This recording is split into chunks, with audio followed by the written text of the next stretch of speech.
हैदराबाद से पदयात्रा शुरू करना हरीश राव का चीफ मिनिस्टर रेवंत रेड्डी से मुतालिबा। बीआरएस के साबिक़ा वजीर व एमएलए हरीश राव ने चीफ मिनिस्टर रेवंत रेड्डी की पदयात्रा को तनकीद का निशाना बनाया। इन्होंने कहा कि चीफ मिनिस्टर रेवंत रेड्डी ने मुतहदा नलगुंडा ज़िले में मूसी नदी के अतराफ के इलाकों में पदयात्रा की और अपोजिशन कायदीन को रोकने के लिए बड़े पैमाने पर गिरफ्तारियां अमल में लाई गई। बीआरएस कायदीन को मकानात में महसर रखा गया और दीगर कायदीन को गिरफ्तार किया गया। हरीश राव ने बीआरएस कायदीन की गिरफ्तारियों की मजम्मत की और कहा कि मूसी रिवर प्रोजेक्ट के मुतासरीन के मसाइल पेश करने से रोका जा रहा है। इन्होंने कहा कि मुतासरीन के लिए हुकूमत ने बाज़ आबादकारी मंसूबे का ऐलान नहीं किया। इन्होंने कहा कि एक तरफ गरीबों के मकानात मुनहदिम किए गए और दूसरी तरफ चीफ मिनिस्टर रेवंत रेड्डी पदयात्रा कर रहे हैं। इन्होंने सवाल किया कि हैदराबाद में गरीबों के मकानात मुनहदिम करने के बाद नलगुंडा में पदयात्रा का क्या मकसद है।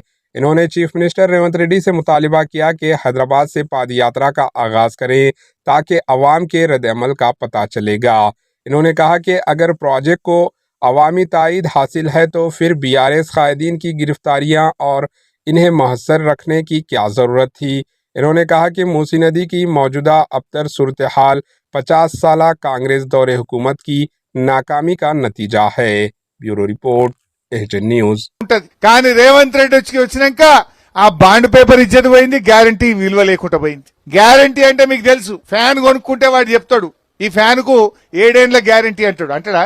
బజాజ్ క్రాంప్టన్ ఫ్యాన్ లోడ్ 7 ఏళ్ల గ్యారంటీ ఉంది అంటాడు. అదేంది మన గ్రైండర్ కొంటే 5 ఏళ్ల గ్యారంటీ అంటాడు, కూలర్ కొంటే 4 ఏళ్ల గ్యారంటీ అంటాడు. అంటే మనకు నమ్మకం, అరే వీడు గ్యారంటీ ఇచ్చింది కదా మధ్యలో ఖరాబ్ అయినా పక్కా వాడు అమలు చేస్తాడు అని గ్యారంటీ అంటే ఒక నమ్మకం. కానీ కాంగ్రెస్ పార్టీ 6 గ్యారంటీలని एएचएन न्यूज को लाइक करें, शेयर करें और सब्सक्राइब करना ना भूलें।